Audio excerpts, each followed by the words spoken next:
Welcome back. A very warm welcome again to everyone. I hope you had an opportunity to catch tea and snacks. Um, we are at a time for another very interesting panel discussion, a discussion around post COVID foundational learning, including research policy and related evidence in the area. The panel will be chaired by Terry Durnnian, Chief Education, United Nations Children's Fund. Terry, can you come in, please? On the stage, please. Thank you. And he'll be joined with Mr. Shailendra Sharma, Special Advisor to Government of Delhi, Mr. Rishikesh, Lead for Help for Education, Law and Policy, Azim Premji University, Shobhini Mukerji, Executive Director, JPAL South Asia, and Dr. Joseph Emmanuel, Director Academics, Joint Secretary, CBSE, with us today. Can we have everyone on stage, please? Thank you. Terry, over to you. Okay. Thank you. Thank you, everyone. I'm sorry to say, I think I've a hard act to follow from the last panel discussion and the moderating by Lukmini. So I'll have to try my best here. Really, we're looking at, in this discussion, sort of the impacts of COVID on learning and what some of the responses have been across the sector from different perspectives. And really, what is some of the evidence that's come out and how is it being used? And really looking at how it's being used in terms of policy and planning moving forward. And that's really the focus, what we're looking at right now. I'll have to make a disclaimer and apologize for our gender balance up front here. And so I'll first sort of set the scene and ask Dr. Emmanuel to sort of share with us your experience in terms of the impacts of COVID on learning and from your work at CBSE. Thank you.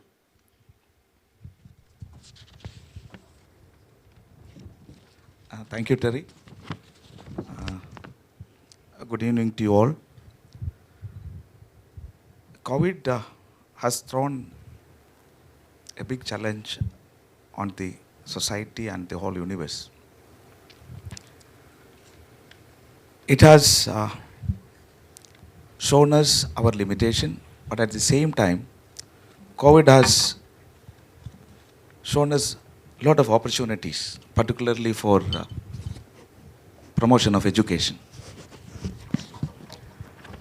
If we take the example of CBSE schools are almost coming from the private sector schools. COVID has comparatively less impact on the studies of children of CBSE affiliated school because of the economic, socio-economic factors. We have conducted 3 surveys among the CBSE affiliated schools, and it was revealed that more than 80% students were connected and they were given good education, even in the verge of COVID, through the online mode.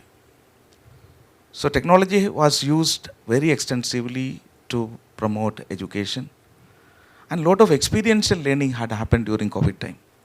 But there are students from economically poor strata of the society. They were completely disconnected with the education during the COVID time.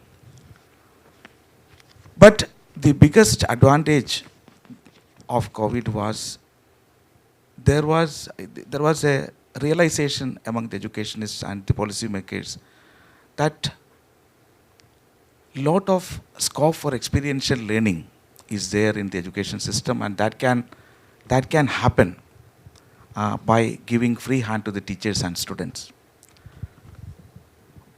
We all of us realize that our present system is almost prescriptive. We prescribe everything, and we will force the system and the students particularly to follow a set pattern. So there is very less scope for their individual thinking. During COVID time, many children came up with innovative ideas. Many schools shared with us. Even many children used culinary art as an alternative for laboratory work. So all such, experiential learning had happened during COVID time. And it has also shown us the importance of reaching out to every child and helping the child according to the need of the child. In a big classroom, in the normal situation, every child is taught in a particular fashion. Teacher will come, explain, go, and there is less scope for interaction with the children. So it's very important to have more and more interaction with the children, to understand their individuality, their requirement, and also to handhold them to understand their aspiration in life, their potential, their skill set, abilities, competencies, and other aspects. Here we had an example, beautiful example of Chandigarh. Madam Rukmini is here. So during COVID time, we have been working together for promoting, the competency-based learning in Chandigarh schools. We have organized many ground-level programs for the students and parents. And to our surprise, in most of the programs, parents of students belonging to lower strata was very active in participating in such programs and taking advice and inputs for supporting their students. It was an overwhelming response from the side of government school children and government school parents. As a result, if you go through the result of NAS 2021, there is visible improvement in the performance of Chandigarh. So it's very important to be connected with the students, to be available to the students, to give individual attentions to the students and handhold them. So COVID in general has revealed the importance of being connected with the children and understanding the children and promoting their individual requirements. So along with the technological advancement, the traditional way of connecting with the students and understanding the students' requirement and giving them emotional support is very, very important. These are the two key learnings during COVID time. And in the years to come, we need to focus on experiential learning and understanding and assessing children in terms of their skill set and abilities. So our present assessment pattern should completely changed, and we should bring competency-based assessment of students to understand their skill set and abilities. So question framing and using assessment as learning and assessment for learning in the classroom all are very important. So even while teaching learning happens, the teacher should be capable of assessing the child to reach out to them and provide them necessary support. So in the COVID situation, wherever technology was available and wherever parents could afford technology, their learning gap was or learning loss was minimal. But wherever parents' financial condition was poor or they were not supported with adequate resources, learning gap is still there. So to fill that learning gap, extra effort is required from the side of educators, policy makers, as well as parents, so that all the stakeholders should come together and support the children to help them to realize their dreams in life. Thank you. Thank you very much. I think it's very interesting looking at, because I think a lot of discussions around COVID about technology replacing teachers, and it really, from your example, how it reinforces the importance of the role of teachers, facilitators and supporters for learning. Thank you.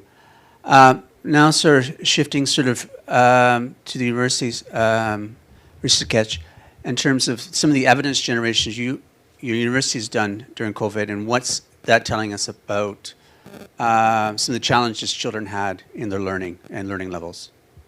Yeah, sure, Terry. Good afternoon, everyone. So it's not just about the study that we've done. I think since morning we've been speaking of many studies, and we are here at the JEEP conference itself. So from the JEEP study, from Pratham's answer, even during COVID, I think Karnataka and Chhattisgarh, you were able to do, we've had NAS, right, and including ours. One thing, if there is consensus, I think across the 2 years from studies around the world, it's that there has been a learning loss. And I think, as Yamini in the morning was saying, we need to do some plain speaking and acknowledge that the loss is quite dramatic. And there could be some instances where we seem to see some improvements, such as Justice Gar, as Dr. Joseph was talking about, but then we need to figure out as to what really has happened there. Because otherwise, from across the world, what's coming out is that even if you have just a couple of months of closure, there has been a loss. Now, this loss is not just about children not being able to go to school during that point of time, but also children forgetting. In fact, the very concept of summer loss is because of the summer vacations. And now we've had 2 years in our country, children having not gone to school. So what we've seen, and what all studies have pretty much seen, is that children have not only not able to gain those competencies for those 2 years, but whatever they had 2 years ago have also been lost, right? Obviously, when we talk of learning loss, one do recognizes that children have picked up very many other things, such as through the experiential learning, some other skill sets. But then what was formerly supposed to be learned in school has not happened, and what they had learned has been lost. And what is unfortunate, and what is it that we found in our study, is what they've lost are some foundational skills. So when we say foundational skills, we are talking about those attributes without which you can't go further, right? So that's really what we've been able to find out. In fact, our study, which was done in January 21, so it's been more than a year now, was focusing on specific foundational abilities. We looked at 4 specific abilities in language and 4 in mathematics across grades 2 and 6. And what we found was, in fact, a surprise even to us, because we did recognize, being on the field, that there was dramatic loss of learning.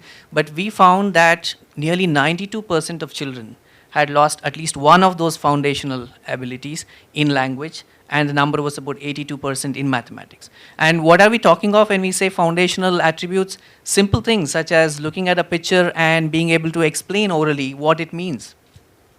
Just reading a simple sentence. Mathematic operations. In fact, for grade 2 and grade 3, it was just about reading 2-digit numbers. So now, when you don't have those foundational attributes, there's just no point in going ahead. I think in the morning panel also, we spoke of that, and Rukmini spoke of the page number 8 in the policy, saying there's no point of talking of anything else if we don't build those foundational attributes. And again, the other point is that our foundations were already weak. Pratham, year after year for 15 years, has said that. Many studies have said that. Now that weak foundation has got weaker. Now the danger is, we are not going to see the huge impact that this is going to have next year or the year after that, or even 3 years down the line. This is going to hit us, a decade later.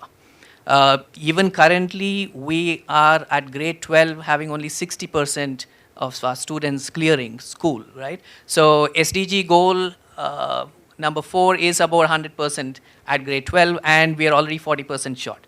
Now, going by what we are looking on the ground, if we don't consider it as a crisis or as an emergency, our worry is that these numbers are going to really increase tremendously, and then we will not be able to do anything. So it's very important for occasions such as this here that we recognize this very crucial point, that we have to do something. Yes, I mean, there are modes that can be used. In the morning, we had the Joint Secretary from MOE speak about all the digital resources that are there.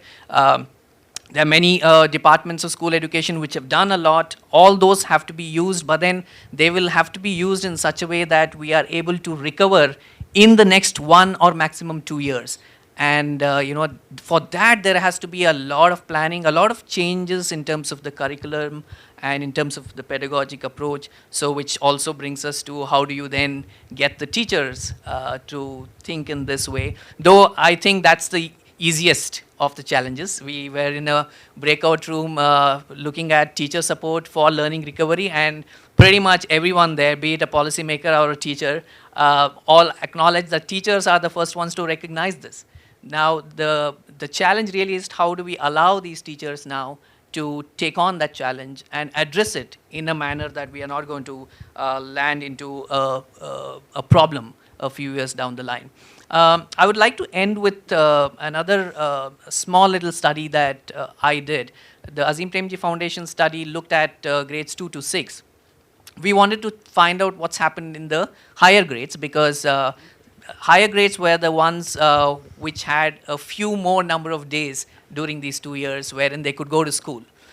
So I did this very small little experiment in grade 8 in Bangalore. It was supposed to be a school with a lot of resources, akin to the Delhi government school, Karnataka government school, and went in there into grade 8 with 15 questions of grade 6 in mathematics, and got the students to do it and post that. I asked the students as to how have they done. All of them very excited. They said that they have all completed the paper, and out of a group of 40, almost 24 of them raised their hand saying that they got all the questions right.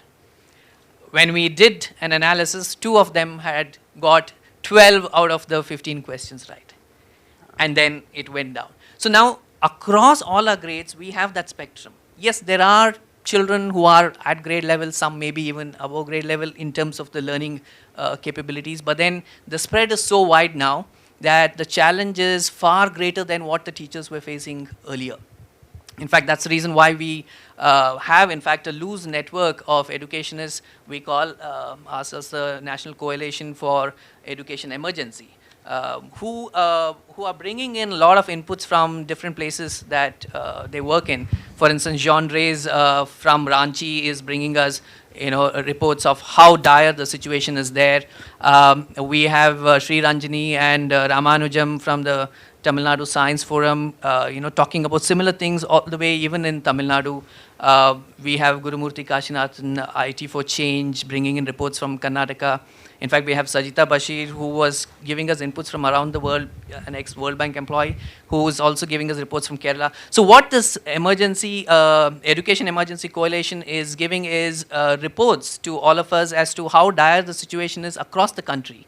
And which is what we are now trying to use to impress upon the governments that we work with, to say that if we don't do anything immediately, it is going to be disastrous. And thankfully, a lot of state governments have woken up to this reality. I think in the morning we heard that as well. Joint Secretary also acknowledged that. But the time is now to actually start using all the recommendations and the reports. All that is out there, I feel. And so yes, we all have to get together to do something about it. Thank you. Thank you very much, and really presenting sort of the depth of the challenge in front of us, and looking at how learning's been impacted, but really looking at the different levels within that. Even you're talking about the older students, and I think the spectrum of where children or students are is really shifted. And it really links into sort of Shobhini asking about sort of the research and the evidence coming that you've advocated in terms of JPAL's work over the last couple of years in terms of the importance of starting learning where children are at and the importance of that. So I'll hand it over to you. I think we always knew what the problem was, and I agree with my co-panelists that this issue existed even much before the pandemic. It's just gotten even worse in the last 2 years. So we have been working on a bunch of different studies looking at learning across the last 15 years now, I believe. And I think what we've seen are, I will emphasize that. So the basis of using evidence to inform decisions, I think that's really the heart of what I'm going to talk about for the next couple of minutes. And we found very startling, interesting results that go against our gut. Now I think I'm speaking to a very converted audience, so what I say might not surprise anyone. But we've had decades of governments and organizations putting in resources into schools, into teaching. But I think what we found is that you have to go beyond the necessary inputs of teachers, of textbooks, school meals, buildings, all of that. You have to go beyond that to look at pedagogy, look at the teaching and learning that's happening inside the classrooms. And what we found through, now I think there's been about over 200 plus evaluations, randomized evaluations that the Poverty Action Lab has done across the world. And a significant number of them have been in the space of early childhood and sort of primary education, and we found that inputs alone are not sufficient. They're necessary but not sufficient to move the needle on learning outcomes. You do need some tailored instruction. You do need to group. Kids are, you are seeing this as the panelists are saying, that kids were always at different levels of learning. You need to be able to sort of tailor instruction to the level at which the child is for certain periods of time a day. We've seen successes in the delivery of that through different models. Now, there have been many experiments that have been done in India, in the US, Chile, Kenya, Ghana. I can't now recount all the different countries where we've seen this, is tailoring instruction and grouping by the level of the child. Now, in India, we've had more than 6 or 7 randomized evaluations across 7 Indian states, where we've worked with Pratham to do these evaluations. We evaluated their flagship programs rather. And we found that grouping kids by for a specific period of time a day, by the ability level, whether it's in maths and language, it really helps build foundational skills in a very short period of time. We've seen results go from, I think now I'll talk in standard deviation change, from anything from 0.07 to 0.70, which is very high in education if you look at it. So this is one, I would say, in terms of thinking through what works, what doesn't. We firmly believe that this is something that we really need to advocate, in countries after country, state after state in India. Keeping the curriculum aside, it's also, there are some elements in terms of when do we action this. This is the right time to action this. We just, it surprises all of us that we have been talking about this for so long, but I feel that there's not enough thought that's going into. A lot of thought is going into reorganizing the curriculum, but the curriculum is not even at, it's some aspirational level. The child not in the classroom is not able to even grasp that what's that happening. So foundational learning is so key right now. We've got a successful model. There are many iterations. There are many delivery models now. So what we found across many different iterations over the last 15 years, whether you do it within classrooms or outside classrooms, whether you do it in the community, under a tree, whether you do it with a volunteer, whether you do it with an NGO partner, whether you do it with government school teachers, it works. There are certain, I would say there are many ways, many models. We just need to now sort of start with this. There is also an aspect of technology. We've seen in the past that even if you have, again, technology is not a silver bullet, I will admit that. We've got mixed results in terms of, technology in itself. It does just access to technology and using technology is not going to move the needle on learning levels. But once if it's integrated into the experience of the child, I feel that we've seen that does have an impact. We've recently evaluated some work in the Delhi government in Delhi schools with education initiatives, and they have this adaptive curriculum which is called MindSpark. We have seen, and again, it's with middle graders, tailored by instruction, a certain period of time. It's progressive levels, and kids are being able to sort of move to the next level. And we've seen impacts in there. Of course, now how do we expand that? How do we work within the governments to be able to do that? There's challenges across the whole lot of challenges. So, but by itself, I think we've seen that to work. We've talking about foundational in middle grades. We just talked about that. We've now got early evidence from Orissa, where we've seen that this grouping by ability for a certain period of time a day for language and math builds foundational skills even for middle graders. So that's early evidence. We have to see how, and teachers were reassessing children and putting them in different groups. And these are middle grades I'm talking about. So it does work. And it's just, I fail to understand why this is not something that government after government, state after state is not taking up and saying, let's spend the next 3 months just doing this. Whereas we're back in school. Kids are now, I'm looking at my daughter's in class 4, and she cannot do class 4 curriculum. I am doing class 3 curriculum with her at home, and the school is doing class 4 curriculum with her in the school. And we're elite private school in India, in Delhi. So if this is happening in my house, I am very worried about what's happening in the rest of the schools in India. Thank you very much. It's really important to serve more in depth to serve the evidence that's out there, but also looking at how you can take the evidence or looking at the practice to address sort of the issues around that's come out, or even before the pandemic going forward. So looking at that, looking at the experience in Delhi government, because often you look at, what's also important is how you present this data and then its use. So what is the experience in Delhi in terms of the evidence from the study or from other sources, and sort of how you're integrating or using it in terms of the practice? In the previous panel, Rukmini asked the panelist that if they want one piece of research to be conducted, what is it that they would want? And since I did not have that advantage to answer, then I'll answer now. I'll ask Rachel. Probably you can design one study to establish to what extent evidence has been able to, what are the evidence available to establish whether evidence indeed lead to any action or outcome. And the reason I will answer that later. Okay. So I'll get you. So I'll give you an example to illustrate that. In 2016, when the new government came to power in Delhi, it asked all its teachers in the government school to do a baseline assessment of children in grade 6. And grade 6, because children transition from primary to upper primary then, and there is a different kind of a school setup, different kind of approach has to be followed. So they just wanted to understand at what level of reading and numeracy children are.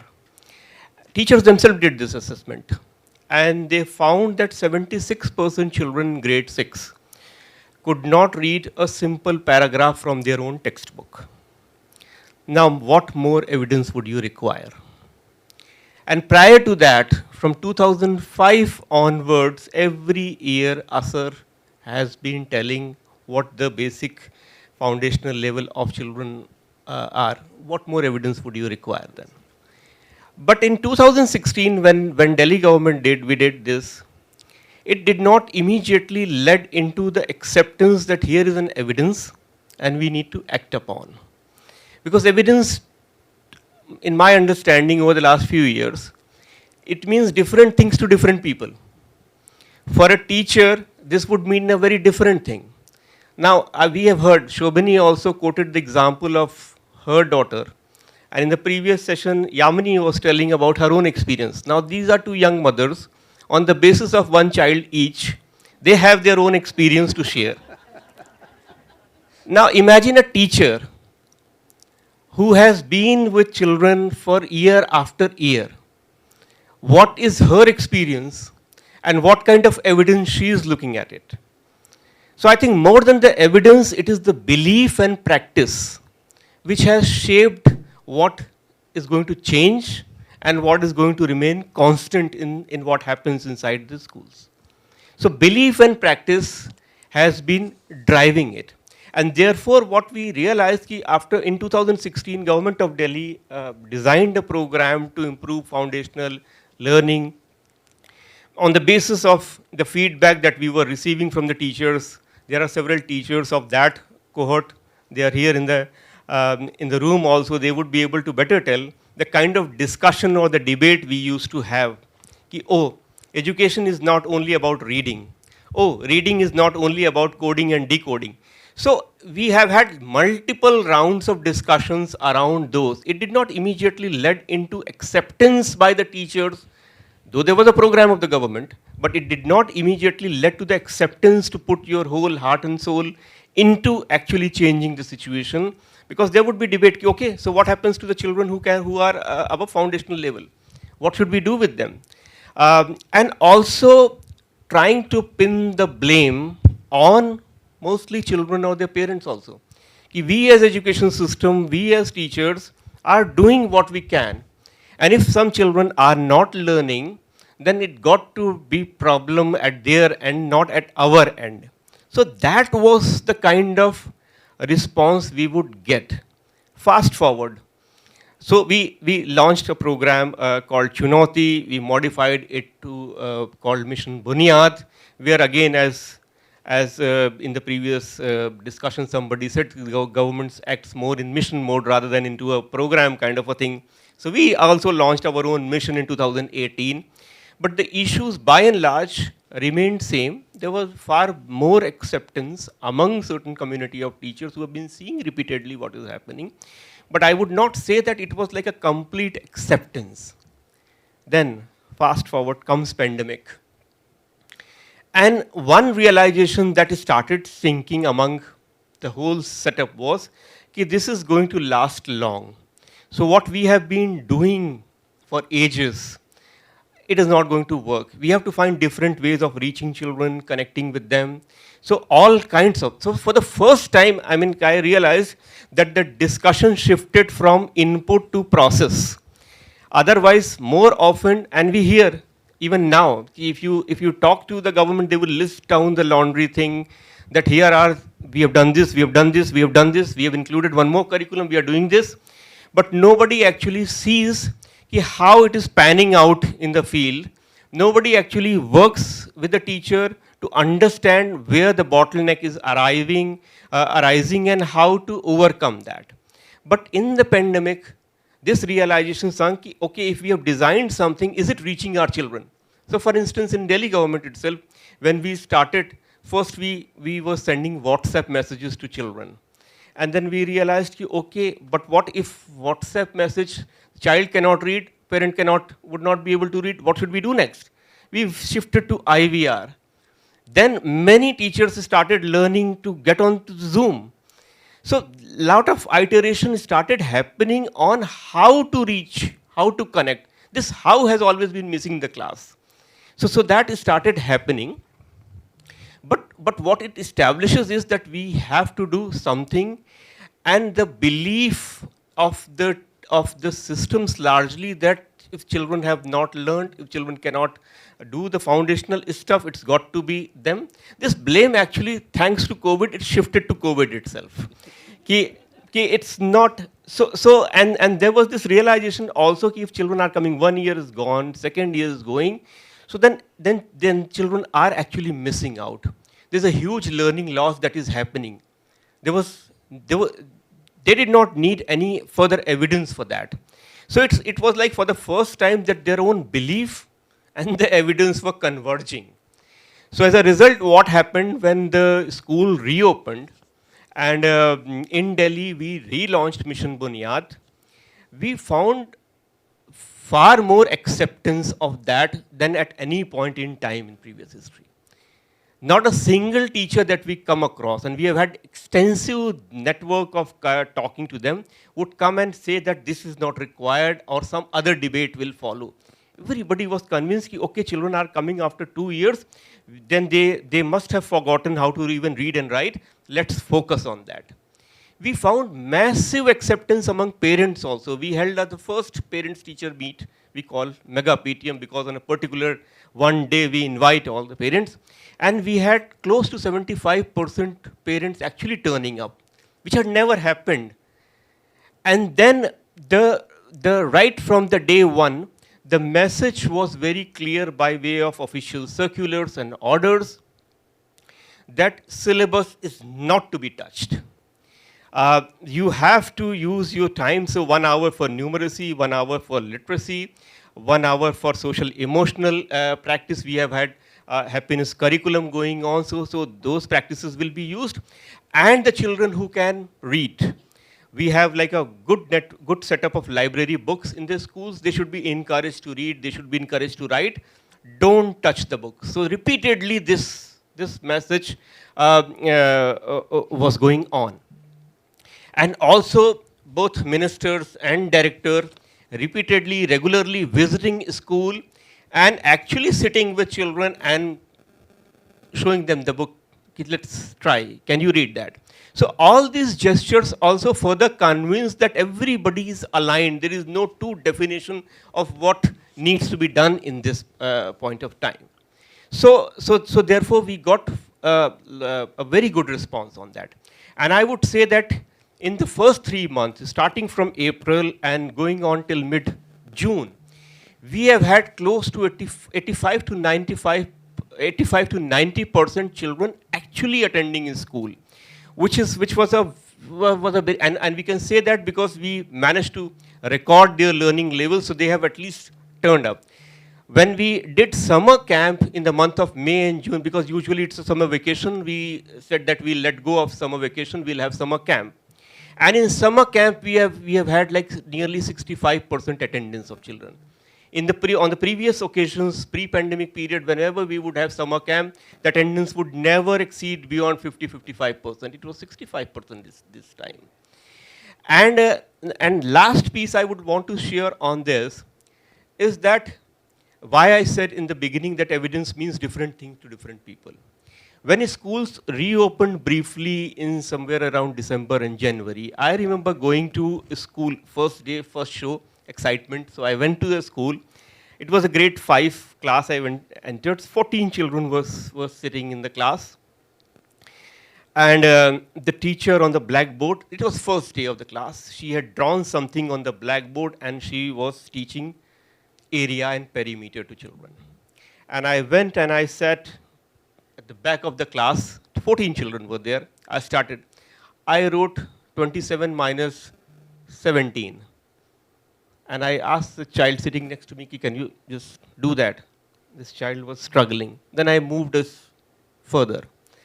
And from behind till front, I reached, and only 2 children could manage to do that. And I asked teacher, you've started with area and perimeter on the first day. Most of the children, did you even know where those children are? And she said, but sir, they are coming after 1.5 years. There's a massive learning loss that has happened. I have to catch up. And if I don't do this, then how will we catch up? So that was like an alarm bell, and thanks. I mean, Yamini will hate me for saying that immediately the school again shut down because another wave was around the corner. And that got us an opportunity to huddle back, sit together, work out, and we used that time to organize repeated sessions with teachers. And we went step by step as to what process, what method you are going to follow. Because saying this children cannot read, or we must focus on foundational learning, or X percentage of children cannot, is not enough. If we have to change the practice, then have to have a counter practice also. When a child is in front of you for the next 40 minutes, what exactly are you going to do? What are the steps that you follow? We had like a partnership with Pratham. So we organized repeated training. We created a cadre of people who would go again and again because the schools were not opening, but teachers were coming. So we would organize those sessions. So as a result, when finally school opened in April, the teachers were both mentally prepared to do that, as well as strategically also prepared to do. And the next 2.5 months has shown a lot of encouraging sign, and we are building upon that. We have said that from July onwards also, we will follow the same thing. So that to me is evidence, belief, and practice combined. Thank you. It's amazing. Again, really links back to what Dr. Emmanuel said, talk about the opportunities and really take advantage, maybe of a bad situation, what can you do? And I think one of my takeaways is the thing around acceptance and belief. It's not just enough to have the evidence, it's a certain amount of acceptance and belief that it's true, and what do you do with it? And this question of how. Looking at foundational numeracy, it's not just enough to just say, do it, but how do you do it? What is the concreteness of it? Next an example. Coming back to sort of your work in Connecticut, in terms of how you're trying to influence policy and planning there around the same way, using evidence to improve practice in the classroom. Yeah. So as we've so far said, so there is evidence all around. Now it's about, and also there is acknowledgement. And there are best practices. I mean, you just have to look up to what Delhi is doing. So in that sense, everything is there in place. So the now a challenge is how do we get people to act upon it? And I think in the morning we had Saurav who spoke about how it's very difficult to get a government to say that, well, we are not going to do the syllabus for this year, but we are going to do something very basic. There are repercussions for that. So governments are not going to easily agree to it, right? So the challenge really when we work with governments is how do we get them to understand that if you don't take that difficult decision, things are going to get more and more difficult. But for that you need a convergence. So for instance in Karnataka, and I'm sure in many other states which also have started moving in the direction, we were able to get the acceptance on the criticality of action on the evidence that exists from the minister, the principal secretary, the commissioner, and the SPD. The four top decision makers. And once there is acceptance there at that top level, then it's about trying to work out the nitty-gritties and how the detailing should be. Again, now this is something that we've realized can't really be planned.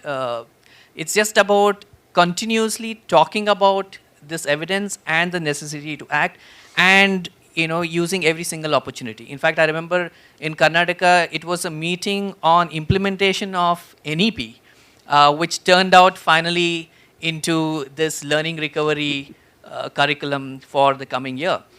Because as the discussion went on, we spoke of how this is an opportunity for us to actually implement NEP, but not necessarily provision 1, 2, 3, but then reconfiguring the curriculum to focus on the foundational aspects. So what's happened in Karnataka is this entire year's curriculum has been reconfigured, wherein foundational attributes are going to be the ones that teachers are going to engage the children with for the first few months, and then they're going to slowly build up on that to come to the current syllabus, this year's syllabus, only by the end of this year.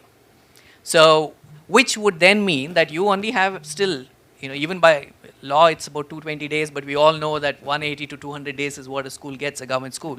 So how do you ensure that you are still able to reach up to the grade level, given that your time is the same? So that is where really you again go back to NEP and say, I'm going to look at the core competencies and pick out from the curriculum the core competencies at each grade and rework the entire thing. Now this requires a lot of work, and Karnataka's example was that there was 3 months of, I'm not speaking lightly when I say day and night work in reconfiguring, involving all the teacher educators from the various diets. So almost about 12 diets were provided with the resources and the task to come out with a reconfigured curriculum, and it took them about 3 months to identify the core competencies. It had to be worked out in such a way that you pick the competency that a child is expected to learn in grade 9, and then you work almost 4 grades behind to see as to what was the foundational attribute for that. So for instance, I can give you an example from science. In grade 8, there is food production in the Karnataka syllabus. Now for that, you go back about 3 grades before. So in the previous grade, you go into nutrients and other aspects which lead to plants and their growth. And then before that, you go into a more simpler and basic thing of 4 sources of food. And so this way you work backwards, and you ensure that when you are identifying the core competencies, there is this linkage from the lowest class, from the foundational attribute to the class that you are or to the grade that you are coming to. So this work required a lot of effort from everybody in the department, and that is what we were able to see in Karnataka. And hence currently when the year has begun now, there's a reconfigured curriculum. But of course challenges are there. For instance, one of the challenge was financing something like this. I mean, it required teacher handbooks, it required workbooks, it required teacher orientation. So almost 100 crore bill is what state government was expected. And during these times when there is financial crunch on pretty much everything, they had to take the money out. But then from various whatever options that they had, but they did it because they had made the commitment, and after that they had to go with it. That was done, but then some of the challenges do exist. For instance, currently as we speak, a lot of this material which was supposed to be in the schools about a month ago has still not reached.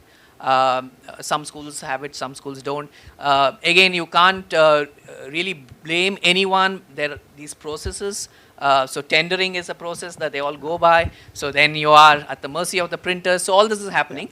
But because there is convergence and everyone has publicly kind of taken an oath pretty much on this, everyone's trying to do the best so that this is what's going to be in the coming year. So that's been the experience in Karnataka. The thing is that you need to continuously work at it.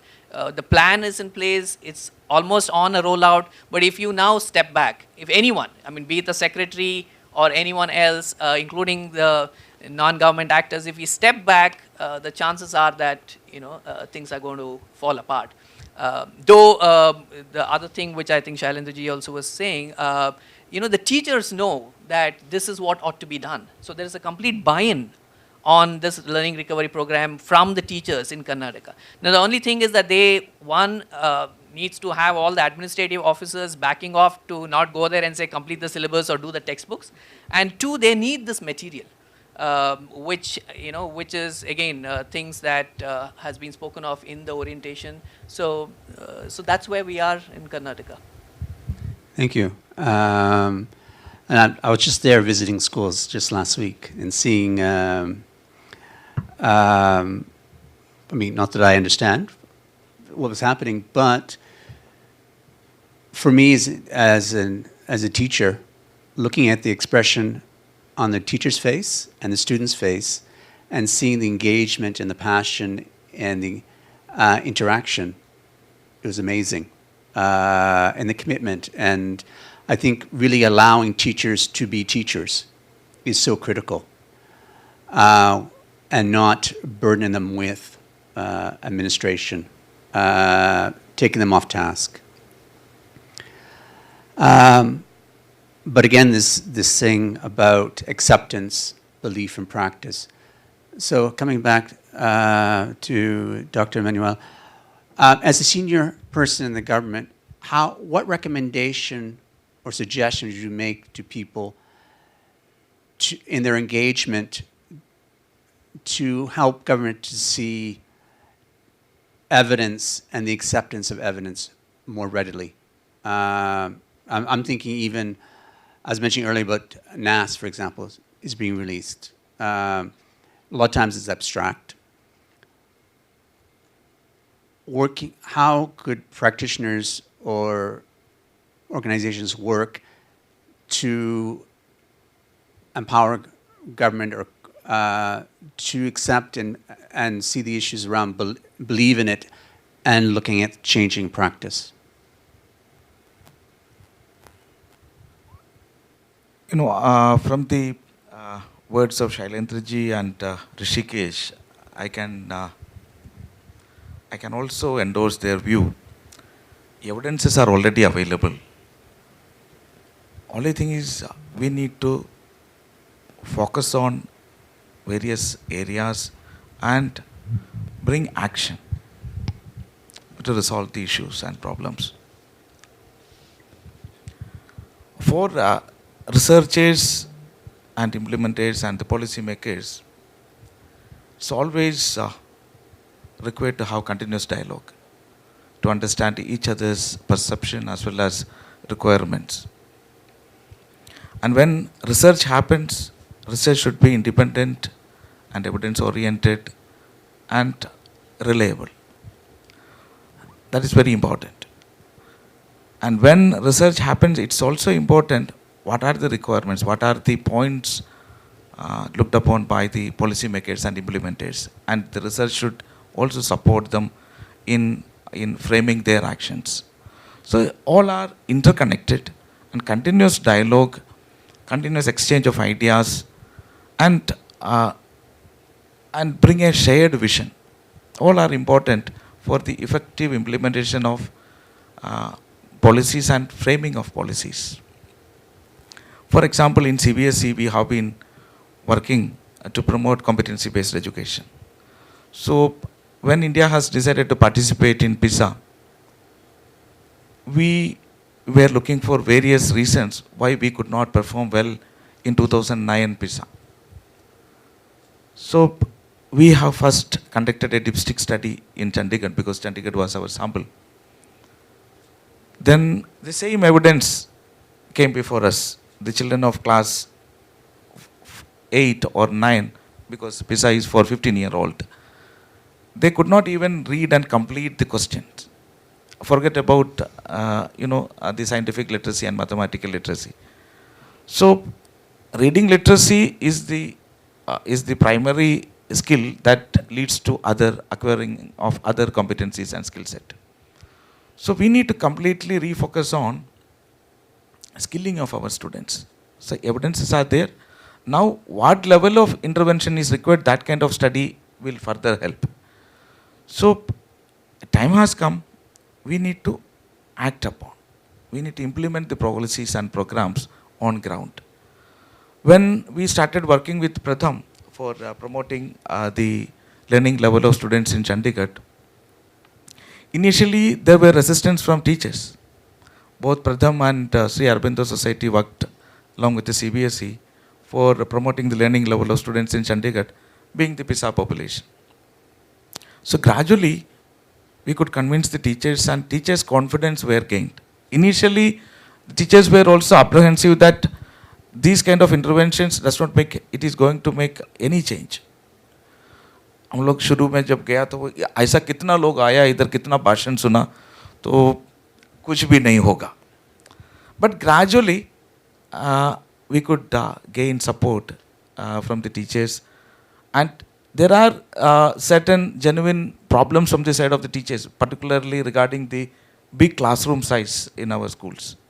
So teachers will not be able to give individual attention. They need support to understand the learning level of child as well as to provide them solutions. So teacher support is also equally important, and there needs to be policy at institutional level, at state level, country level. All kind of evidences are required. And another area of research that is required is for framing of assessment policies. We have large data, but this data should be used to analyze the level of understanding, level of skill set and competencies of students. So in the new national education policy, there is a recommendation for establishing PARAC. So that's a country level intervention. In CBSE, we have initiated implementing Center for Assessment, and we are also working with the different partner organizations. So continuous dialogue to understand the requirements of the state as well as institution, and the willingness to partner with for implementing these aspirations and plans of the government as well as the institutions, all are very, very important. So when we assess our children in the present way, we simply ask questions at the end of the chapter and expect children to completely omit everything what they learned in the classroom. That kind of assessment is currently happening. So even in our best schools, the teachers are not trained to create creative questions or the application oriented questions. So that thinking skill needs to be created, that hand-holding should happen from the teachers training institutions, higher educational institutions. So we need to develop a generation of teachers who are able to think and act. So that will not happen all of a sudden. It will take some time to create competent teachers, to implement various policies and programs, even to understand the requirements of every student.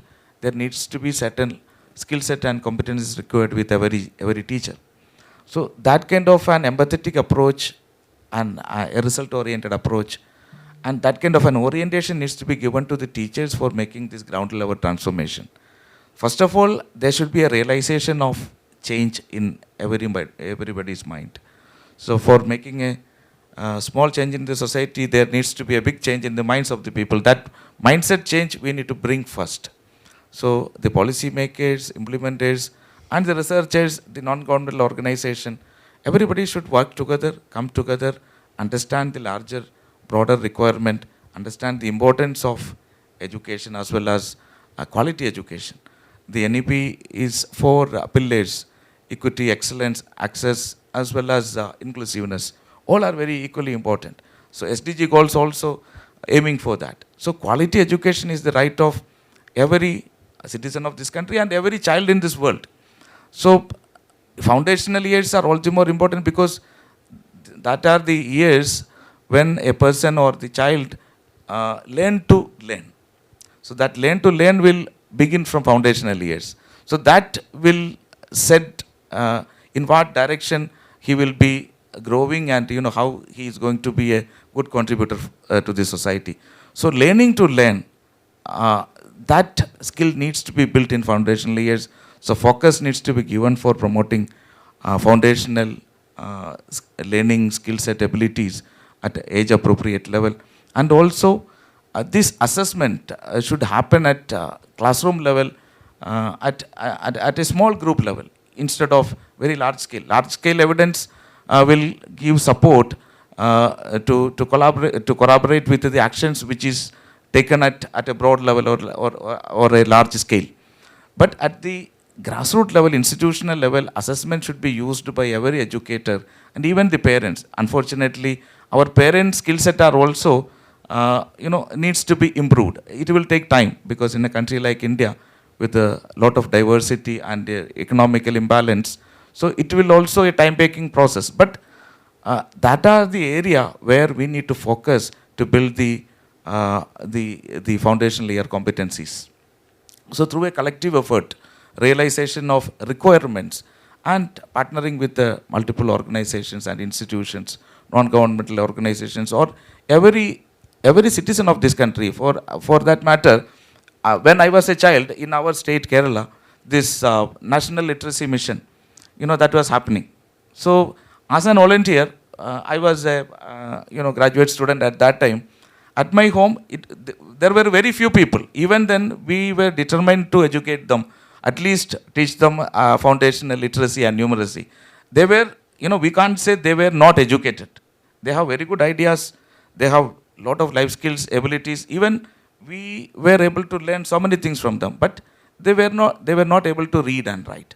So those mass level movement, mass level participation of society is required to bring transformation in the whole country. So let us work together. Let us think openly without any prejudice. And let us realize the requirement of giving education, quality education to every child. That is the fundamental right of every child that has been enacted by law also. But practically it is not happening.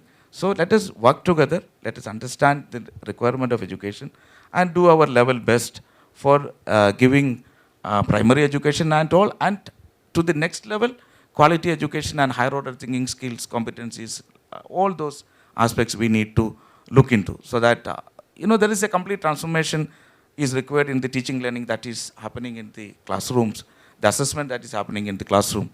And for realizing that goals, we need to build the capacity of the teachers, and also systemic reforms are required. So, there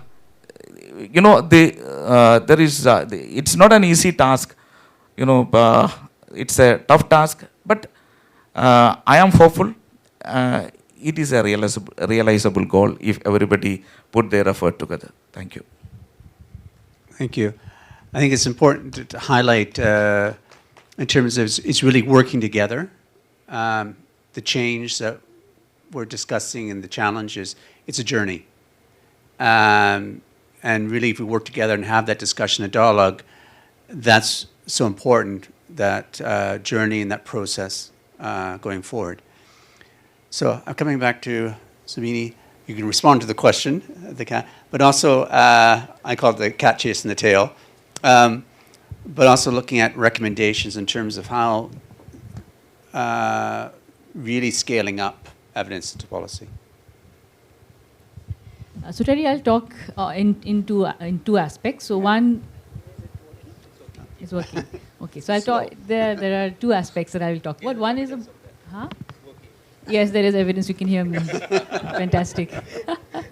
So one is at really the micro level, and then there's a macro, the bigger piece. So the bigger piece will answer your question, Shailendra. But I think let me start from the more interesting micro piece of using evidence to scale. I think there are some important lessons that we've learned along the way. So I will underscore the importance of strong partnerships. I think Dr. Emmanuel mentioned that as well. You need really strong partnerships between the policymakers, implementers, researchers, donors to come together to create and support good, rigorous evidence to create the to understand what works, what doesn't work. You want to be putting in sort of money towards resources that are more likely to work and sort of scale down what you don't think is going to work. So you really need strong partnerships. But here are a few lessons, I think, at a really micro level that we've learned in all of these years. And I'm talking from an evaluation perspective. And I'm sure, we have implementers in the room, we have governments in the room. They'll obviously have their, a lot more to say than I will. 3 or 4 things that we've learned. Firstly, I think it's very important to get the timing right of whatever you are implementing and scaling. Testing, implementing, scaling in government schools, for instance, especially with respect to such innovative programs. If you take the example of teaching at the right level, which is what I talked about earlier, the foundational, how do you use that to build foundational skills among children in a short period of time. Rishikesh talked about all of the various challenges.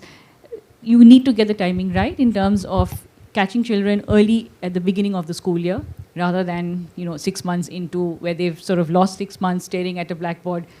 Perimeter is happening, but you can't do simple subtraction. I think more importantly now, how do you get the timing right?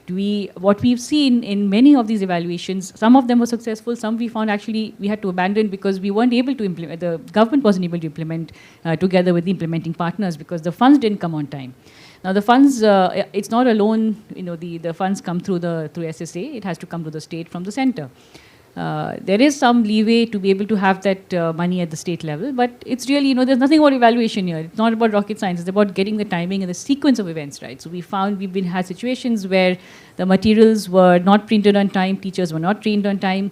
1 month left, kids are now getting sort of squeezed because here you're trying to do foundational, but there, the teachers are trying to complete the curriculum. Now, what do you do in this situation, right? So I think just understanding, planning, and getting the timing right, getting the sequence of events right, I think is really important, and that's what we've realized it doesn't take an evaluation on RCD to tell you that.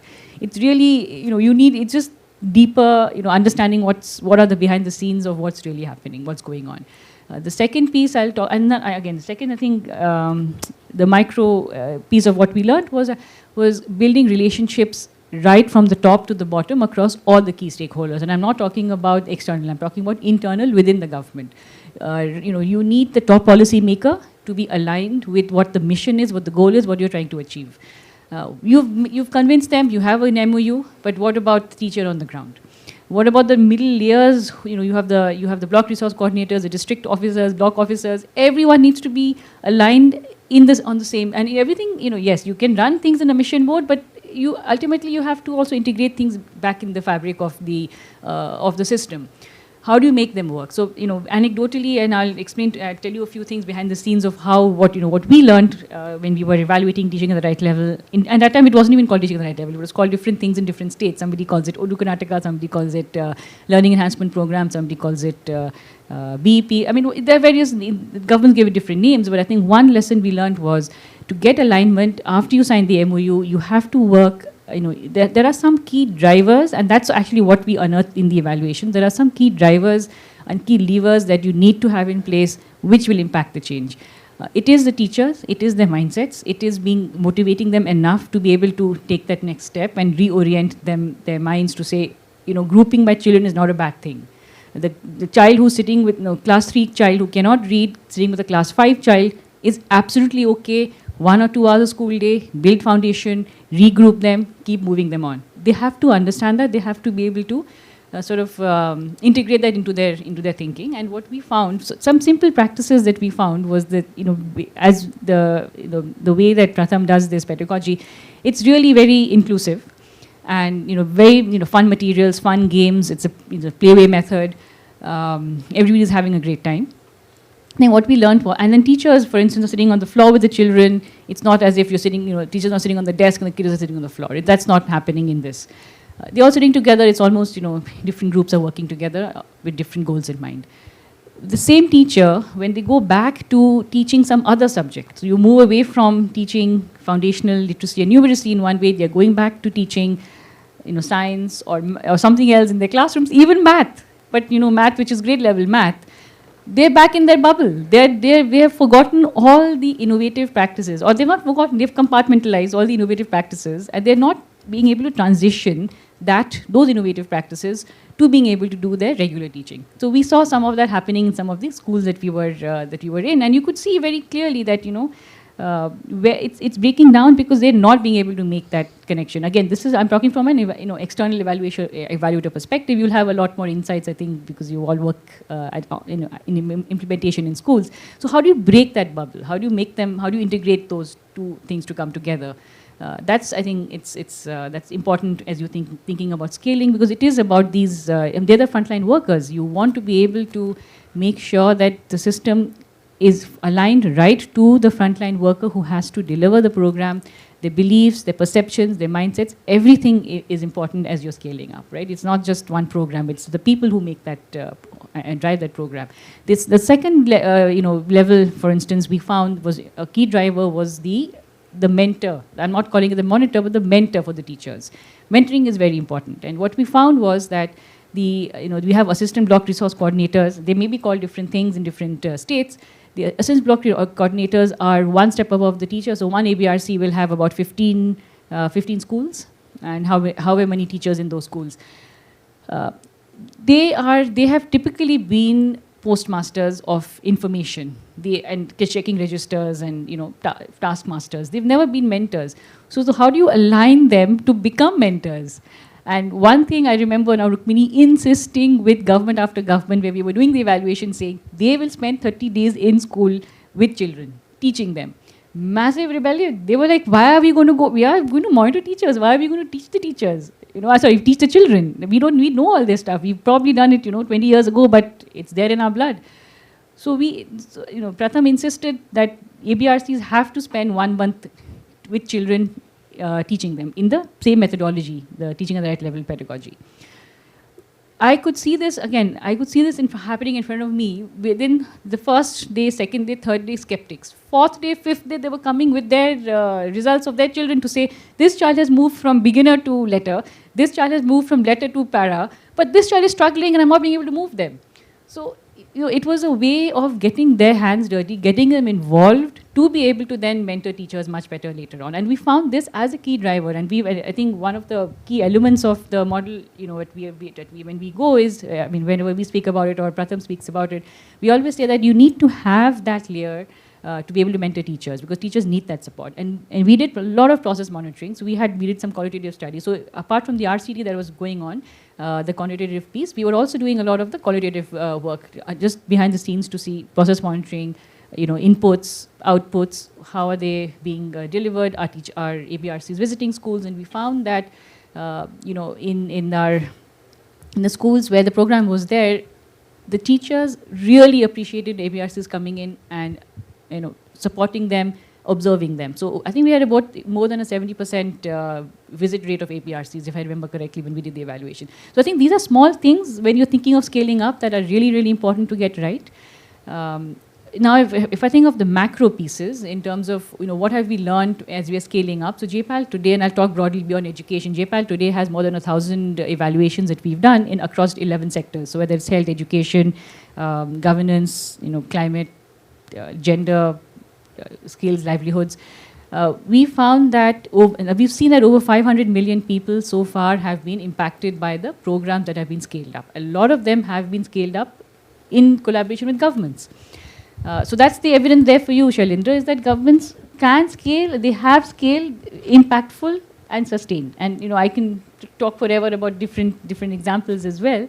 But I think the important piece here is that 3 or 4 pieces that we've seen are really important. One is evidence. We need good evidence to be able to tell them what works, what doesn't work. And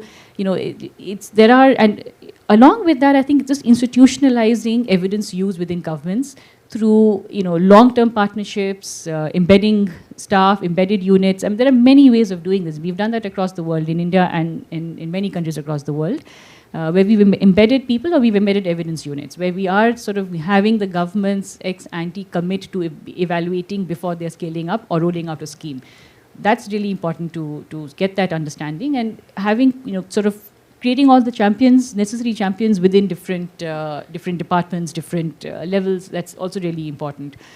I think the third piece that we've seen is looking at insights. So it's not just the program that we've evaluated, but what are the insights coming from that program which are generalizable. So if you think about the ABRC example I gave, or the teacher mindset, these are generalizable examples, generalizable sort of things that we can take forward. The insights from grouping and teaching at the right level is a generalizable insight. So it's not just the program, but it's the insight that's equally important to take forward, and being able to have the sort of the necessary data to support, the qualitative analysis to support is also equally important. And lastly, scaling up and scaling down go hand in hand. You want that commitment from governments to scale up based on, and then again, giving them blueprints. Scaling up will require blueprints. You will require some hand-holding, some manuals, some documentation. Might require a technical partner in the initial years, but with the understanding that there is an exit at the end of that. And lastly, of course, scaling down because you find that it doesn't have an impact. None results, we say, is good. None results are good because then you're not scaling something that is not effective. Thank you very much. These are just seeing the difference between the micro and the macro, and the linkages between them, and the importance of the interplay. I guess coming to my last question for Shailendra, we've sort of we've discussed innovations, research, practice, and various settings and contexts. What lessons do you think India has in terms of the use of evidence and the challenges it's faced for other countries or outside of India?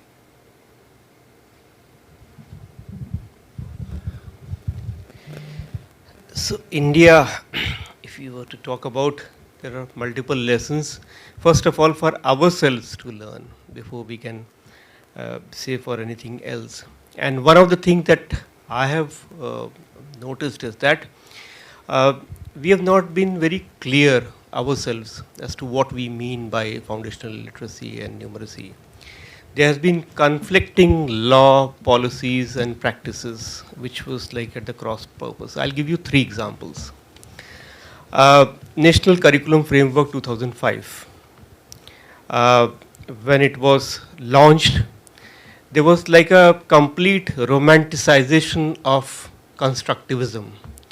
And the way it was built was that there was the ability to read, write was like a passing reference. By the way, that can happen. I mean, why do we have to spend our glorious time in doing some lower order skills? That will happen. So we have to focus on the higher order things.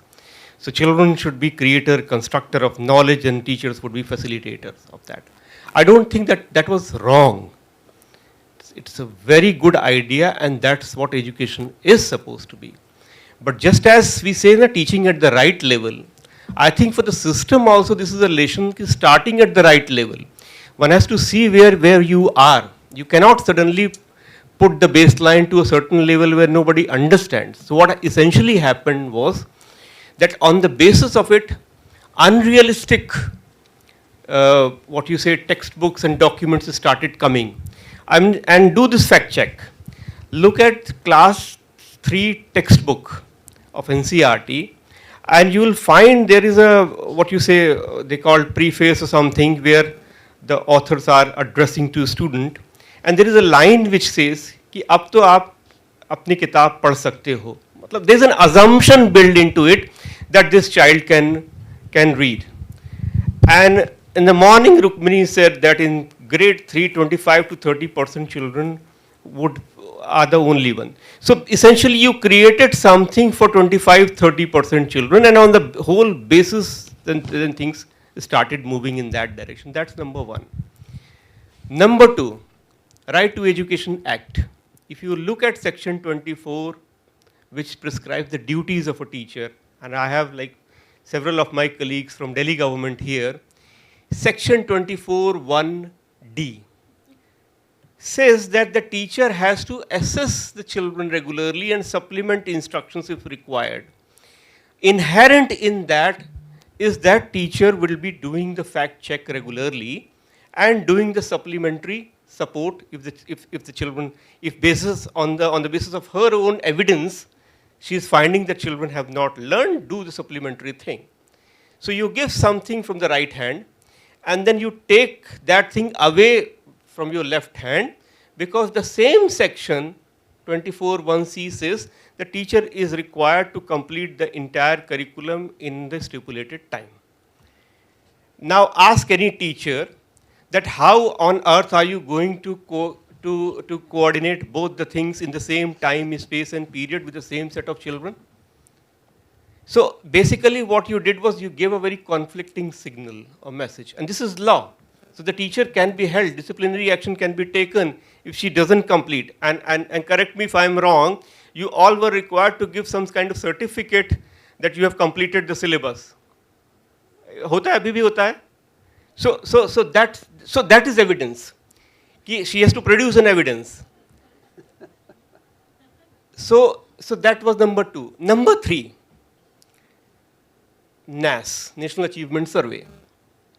Now when we know that 25, 30, I mean, look at grade 3. I was looking at 2017 NAS data. Now the way I understood the way the results are produced, it's like about 50 to 55%, on an average score was about 50 to 55%. I mean, the children on an average can answer 50 to 55% of the questions right. That's your score. So you are basically 50%. So everywhere in India, we are a 50% nation. So it's 50%, you got that. Now, the question that somebody should ask, and where is the evidence of that, if you know that your 3/4 of the children in grade 3 cannot even read, administering a pen and paper test, where on the basis of that the child has marked. So the remaining children who cannot even read, how do you know that they have got their answers right or they could not read the question itself? But that is a policy. So in 2017 we did, and again in 2021 we did, and we are very proud of what we have done that. So what has happened is that in the light of all these conflicting things, the poor teacher has to figure out how she has to organize her own space. So she will create her own evidence and work on that. So I think what learning from the experience in Delhi government, what we have done, and that is where Mission Bunyad again comes in, is कि first set the goal very clearly. Like we started saying that, okay, we are not talking about anything. Can we ensure that all children in our grade 3 to 9 read a paragraph from their textbook? Can we do that? Yes or no? That is the goal. Can we get all our children to do simple division? I mean, higher learning goals can be achieved. We have we can do that. But can we at this point in time ensure that?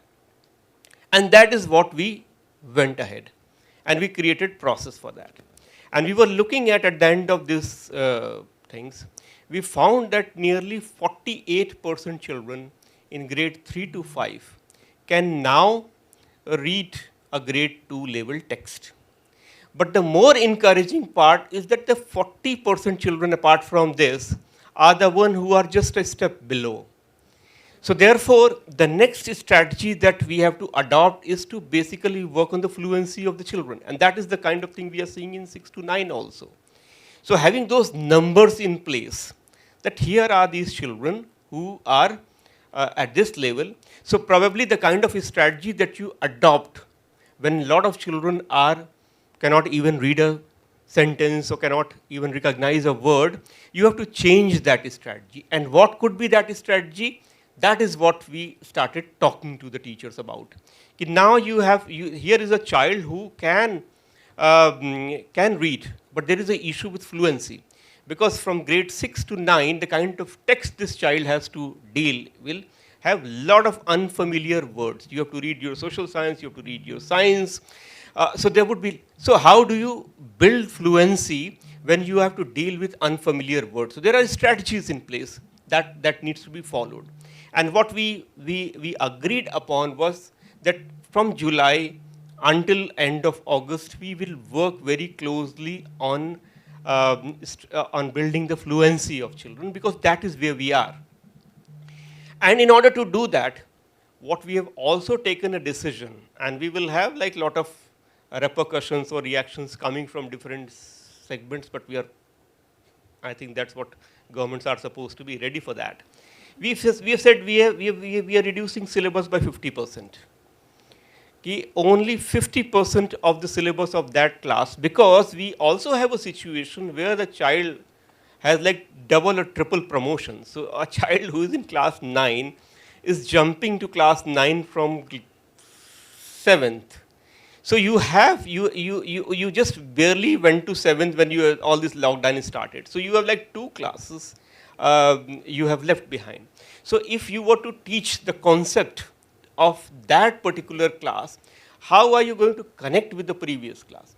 So the way we have designed is that the children who can read their textbook fluently, we will go with 50% syllabus, and the remaining time is going to be used to connect with the syllabus, as Rishi, you were describing, connecting with the previous classes, because otherwise we will have a different crisis emerging in a short period of time. And the ones who need fluency support, for the next 2 months we will be focusing with them, and for them we will decide what amount of syllabus of their particular class we will be using, but the strategy would remain the same. So I think one of the lessons that we, after repeated trial and errors in Delhi government, we have done is to keep communicating about these.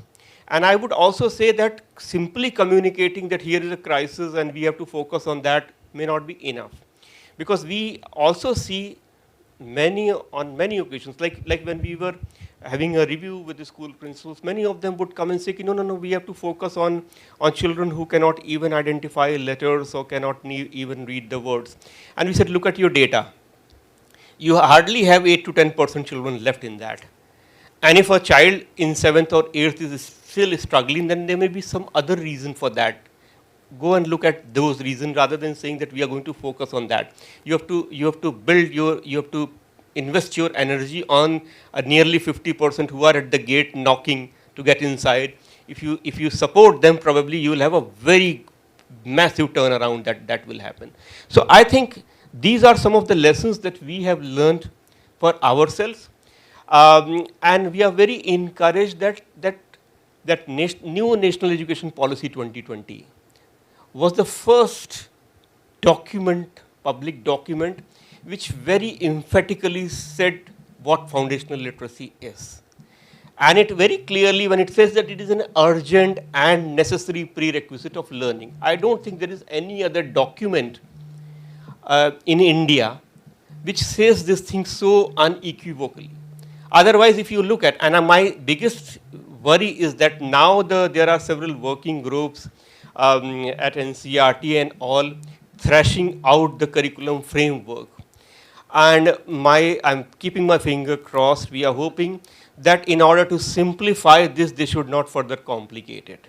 Because the message has to be very clear that when you want foundational literacy and numeracy, make sure that the child can read a paragraph from the textbook, period.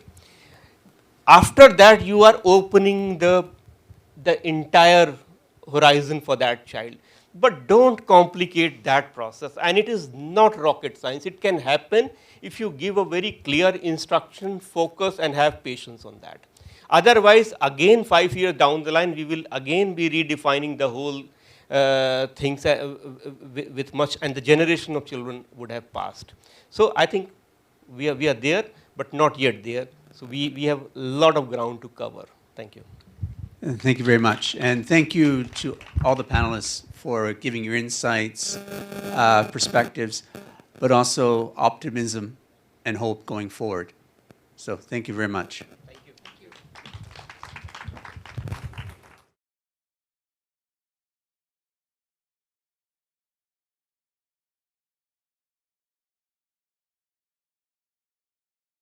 Thank you, everybody. I think that was quite an invigorating and enriching discussion. And may I now invite Rachel for concluding remarks and thanks, please.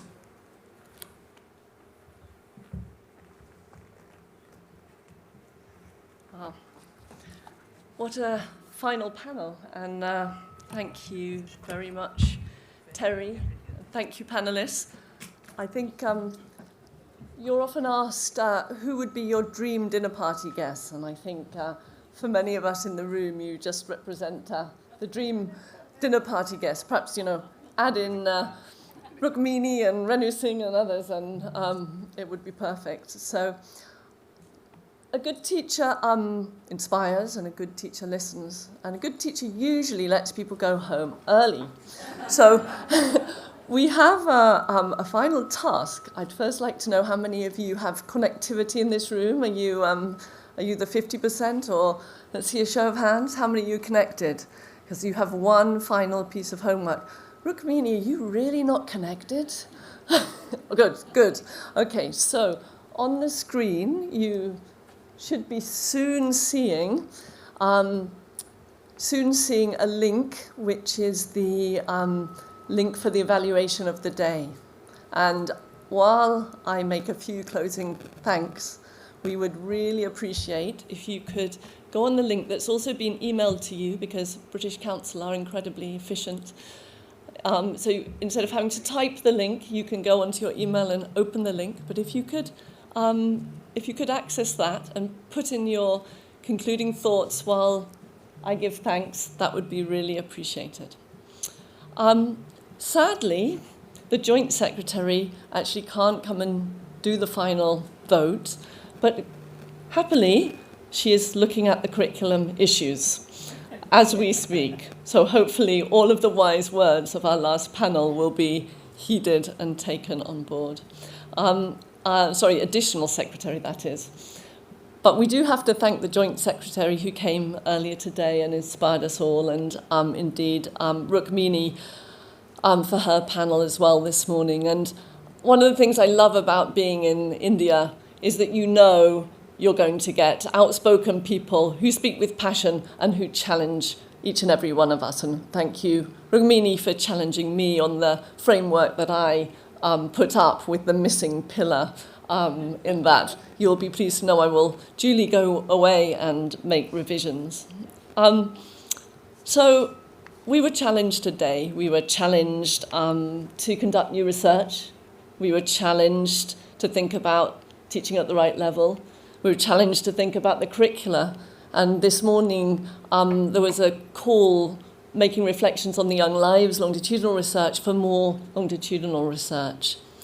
And it's been just an incredible, rich debate, and I wanted to thank each and every one of you for coming and taking your time. And it's really very unusual to have in one room the policymakers and the academics and the donors and the civil society representatives all debating and discussing together in such an open way. And the couple of breakout groups I was in, it was genuinely a very informed and open and challenging discussion, and what great facilitators. So I'd also like to say thanks to all the facilitators.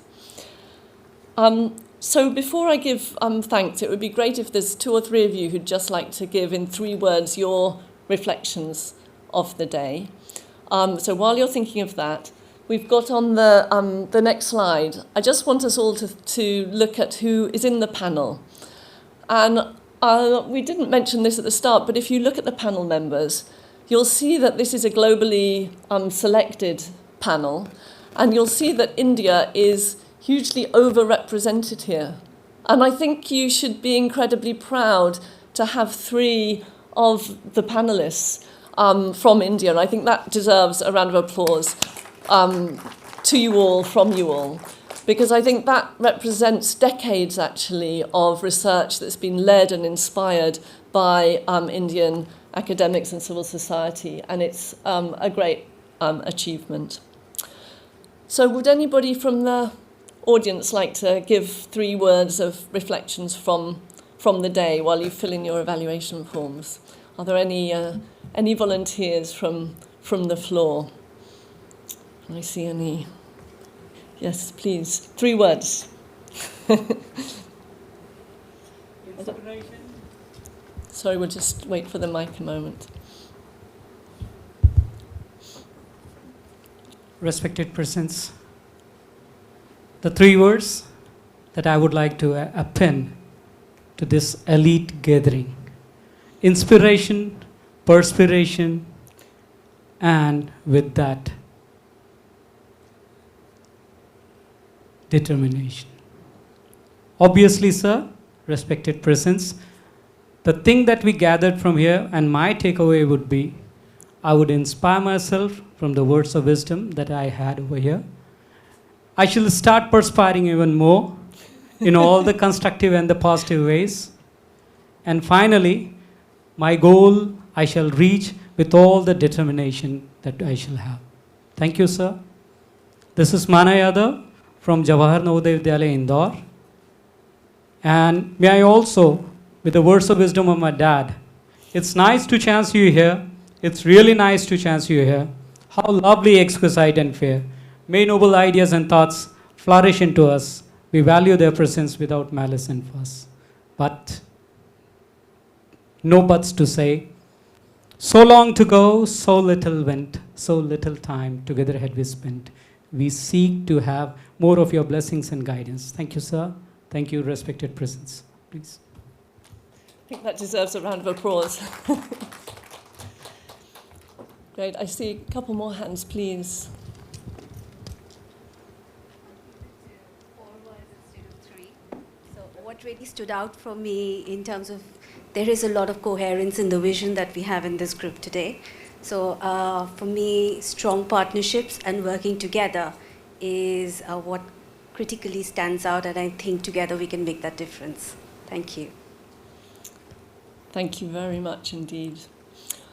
Okay, if there's no more hands, it now gives me great pleasure to actually thank all the people who are behind an event like this. I think we all know how challenging it is to get this many people with such busy agendas together and dedicating a whole day to debate and discussion. So I'd like to thank, first of all, the conveners, the joint conveners of the JEEP, so that's the World Bank and UNICEF, and our EDT colleagues who aren't here but have done lots of hard work remotely, Vicky Collis in particular.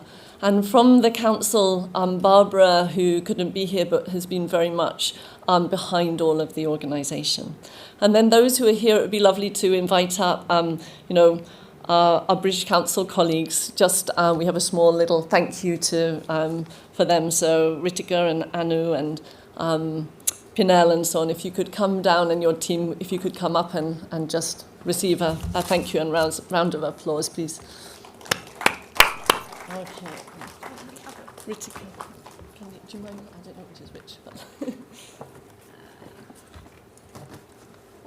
Thank you so much. Sorry. it's been a...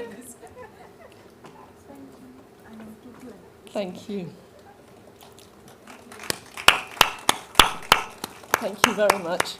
So, thank you all for your hard work, and now it's time for us all to go and enjoy drinks, courtesy of the British Council, and thank you for such a wonderful venue for us to meet in and enjoy, and we've got a lot of hard work ahead of us. Thank you very much, everybody. Thank you.